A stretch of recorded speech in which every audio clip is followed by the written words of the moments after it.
Welcome to this edition of Along the Rock, brought to you by the Radar Free Press. I'm your host, Nathan Stahr, and with me today I have Cami Hartman, Jason Brown, and Heather Wittenauer from Sterling Public Schools.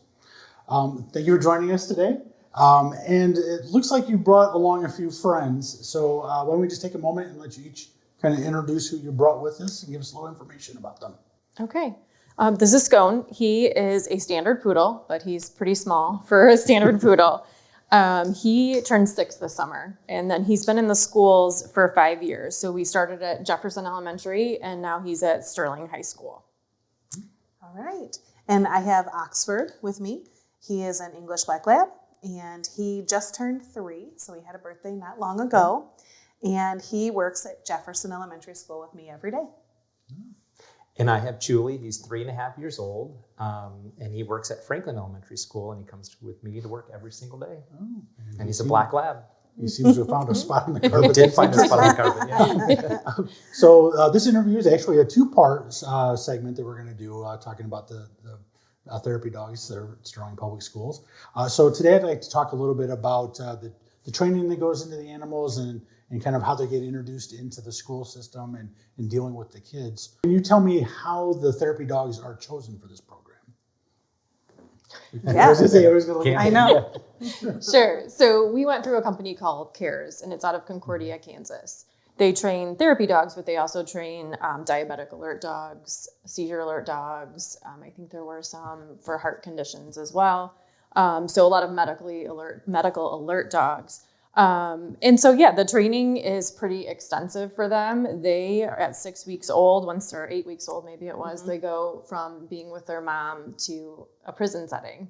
And they have a program in the prisons around the area where it's a pretty elite program. A lot of the inmates want to be in it because you have the company of a dog. Oh, yeah. So the dogs do stay with them in their cell. They're responsible for their care. But they start the basic commands with the dogs: sit, stay, down, those types of things. Mm-hmm. So they're in there, and the person that runs the program frequently visits the prison to check on the progress, how that's doing. Lay down.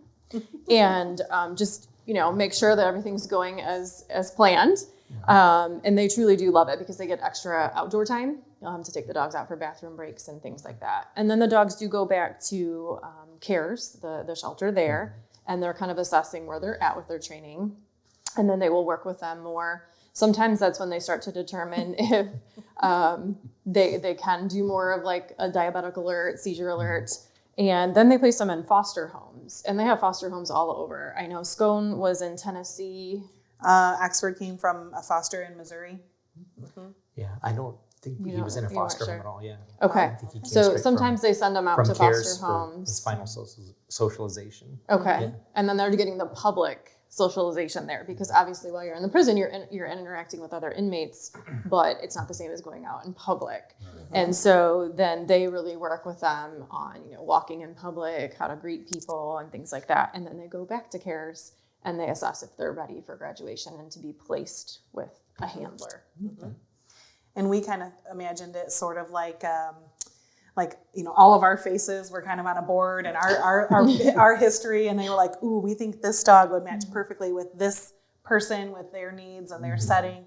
And it really was a mystery because when we found out that we were chosen to be handlers and that we were going to be experiencing this, we showed up in Concordia knowing we were going to have a dog, but we didn't know what kind of a dog, what gender the dog would be, what their disposition would be like. We knew nothing. It's sort of like having a baby, right? You know you're having a baby, but from that point forward, we had a lot to learn. So yeah, and it was great that first day. We got there and they kind of gave us a little orientation about what was going to happen, and then they just started bringing out dogs. It's like, and then here came Chuli. He was the first one out, so I was just like, oh my gosh, here he is, because I had no idea what was going to happen, and so it was such a fun time just to kind of see the reaction to the dogs and the handlers, and it was just a great experience.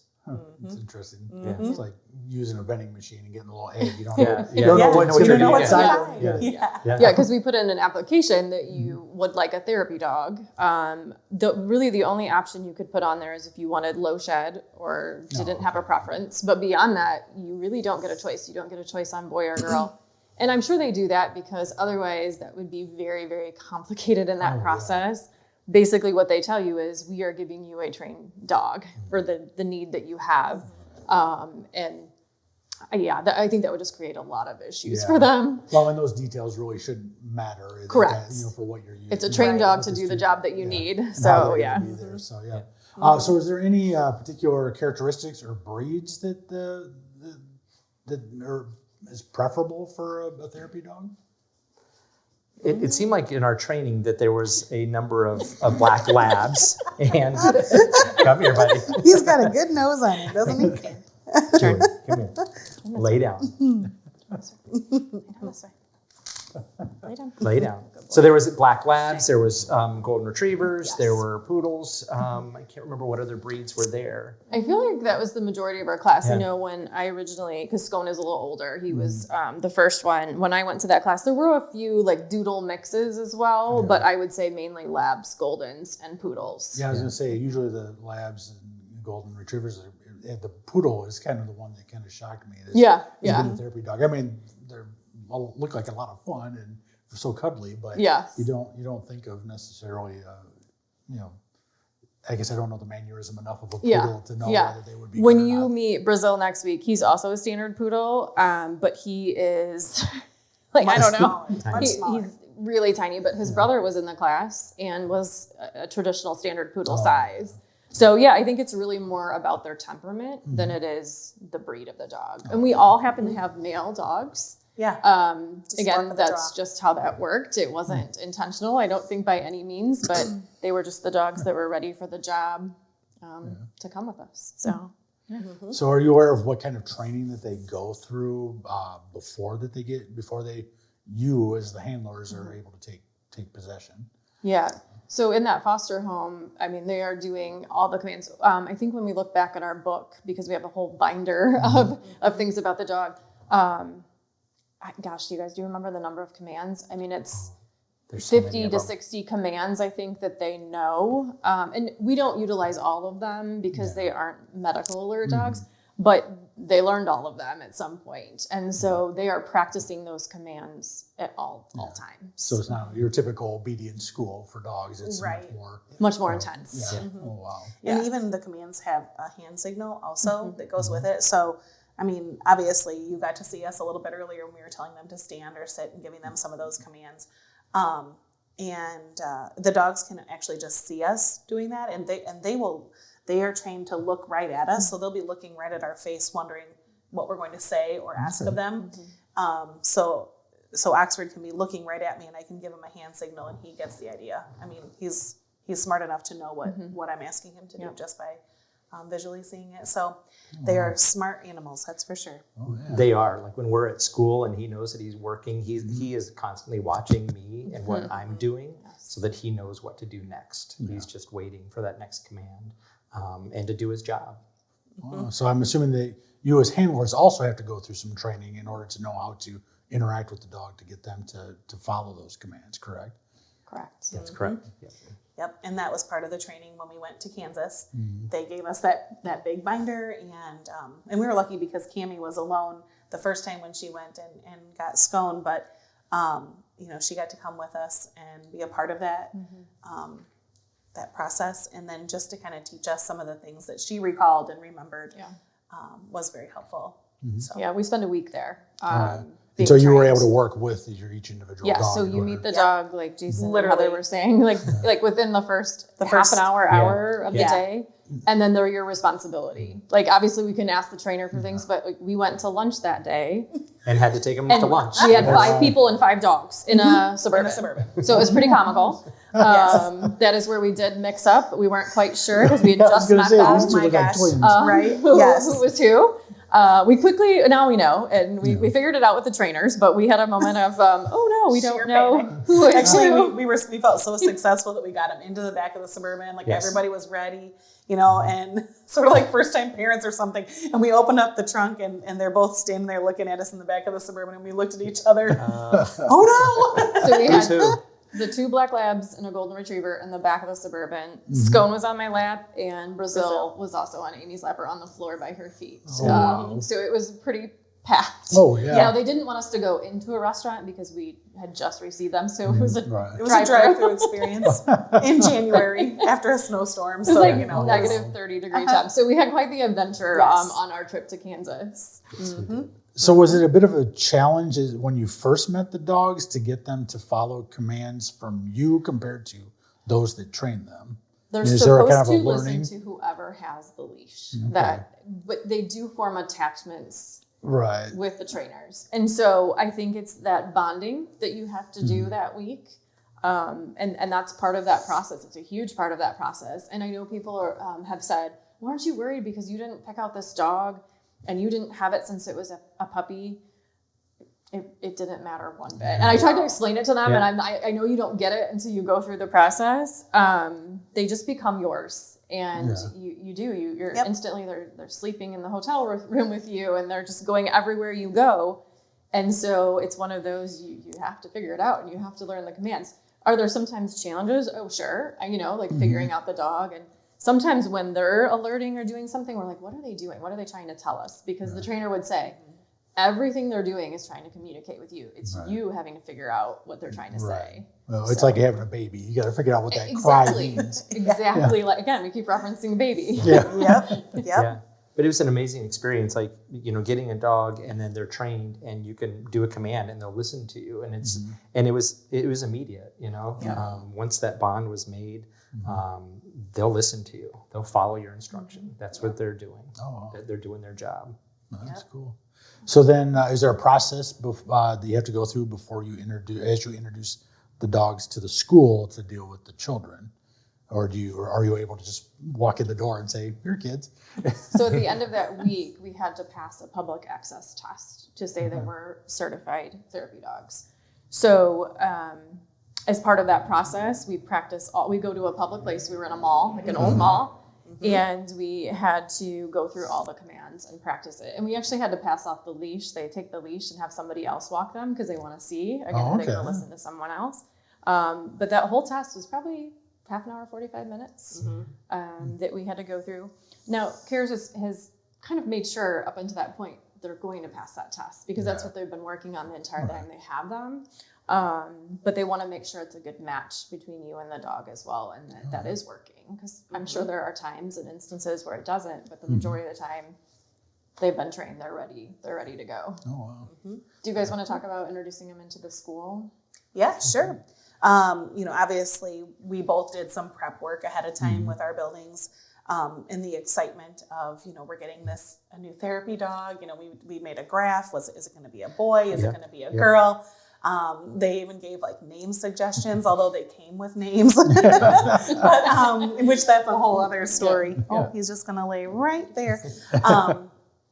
But the kids, I think, were super excited, and we wasted no time. When we got back into town, we had the assembly convene, and we all waiting in the gym for us. We walked in. The kids were so excited. I was really excited, and then of course he just sat there a gym filled with probably 500 people, and he just sat there and looked so proud and excited. And I was like, he has no idea what's about to happen. I have a pre-K 2 building, so we have lots of little ones that are, touching him always, and we're teaching them the rules and the regulations of how to handle a dog and what to do in order to ask permission to pet the dog. I know that that's something that we hold very firm on. Part of our therapy dog protocols are that we have clear and consistent expectations for not only our animal, our dog, but also for the students. And so after we did the big introduction, then we set aside some time and we went and visited each classroom, gave them some time to, of course, pet him because they were so excited to touch him. And how do we do that? And asking permission. So we hope that each year when we practice those protocols at our level, both Jason and I are at the pre-K2 level, and then as they get on the way up to the high school level, that kids have a better understanding of what is a therapy dog, how do I approach a therapy dog, and what's his purpose? What can he help me with? So, yeah. Well, and that permission I find is really important, because out in the real world, you just don't want you want those kids to understand that you just can't go up to a strange dog necessarily and pet them. I mean, most of the time you're probably lucky, but there's some dogs that are a little more not nearly as cuddly as therapy dogs. And even service dogs too. I know they say outside in the public, if you have a medical service dog, usually those people that are handlers of those dogs don't want the dogs to be, treated as a pet. They want to be treated as a worker, so that they know what to do when there's an emergency. So, I think it's a great training tactic, not only for the animals but for the kids. Yeah, and that was true in our class. We didn't have many medical alert dogs in our class that we were in, but my first one, I would say half to 3/4 of the dogs were medical alert dogs, and it was so hard because we're in class all day. Every once in a while, I just wanted to reach over and pet them because you kind of forget, it's just a dog. I want to touch the dog. Yeah. But you couldn't because they're there to do a job for that one person. And so, yes, that's a big part of the training, especially with the medical alert dogs. Yeah. The motorcycle just went by the studio.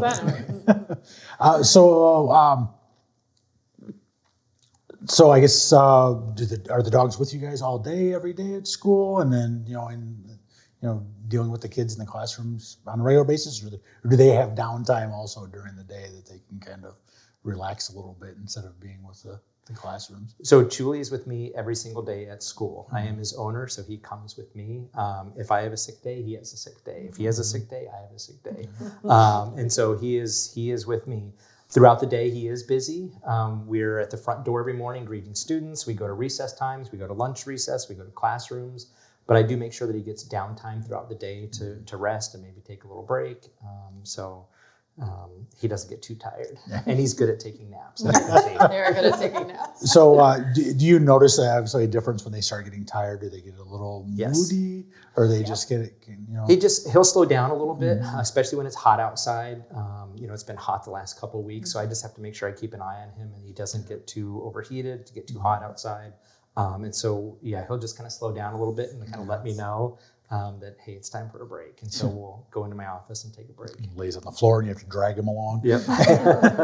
Yep. Or, if it's time for recess and he's taking a little break and I say, Chuli, come. And he kind of gives me that look like, not now.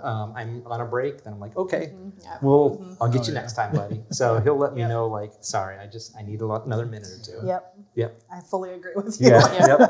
And that's fine, Yep. That's fine. And that's part of it too, is we have to read how they're doing and their needs as well, because we can't overwork them, and things. And they get a lot of love and attention throughout the day. Yes. So sometimes they need that break. We all have beds in our office, and we can close our doors to leave them if they don't want to go to recess, or if I'm going to a meeting and Scone would act like that, I could let him stay and we just lock the doors so that students aren't opening it and things like that. And I think humans are like that too. The more attention that you're getting, or involvement you have with other people, you just need to take a moment and just okay, I need give me some time just to myself to so recharge I don't always a little bit. Exactly.